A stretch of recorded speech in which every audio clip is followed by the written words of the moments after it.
अस्सलाम वालेकुम। अपना पॉइंट के साथ मैं हूं आपका होस्ट शाहिद खान। नाज़रीन, पंजाब में हलचल मची हुई है और आज पंजाब के स्पीकर का भी इंतखाब हो गया है। आज सब्तैन खान पीटीआई की जानिब से, सैफुल मलूक खोखर जो है वो नून लीग की जानिब से मद्दे मुकाबिल थे।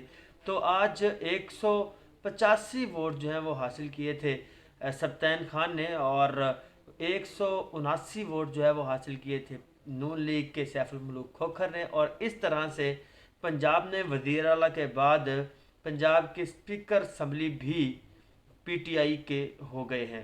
तो और इस तरह पीटीआई जो है वो वाज़ अक्सरियत के साथ इस इलेक्शन को भी जीती है। और अब साथ साथ पंजाब के जो डिप्टी स्पीकर थे उसके खिलाफ भी अदम एतमाद की जो है वो वोटिंग होनी है। थोड़ी देर बाद वो भी वोटिंग कंप्लीट हो जाएगी, उसका भी रिज़ल्ट आ जाएगा। जैसे ही रिज़ल्ट आएगा हम आपके साथ शेयर कर देंगे।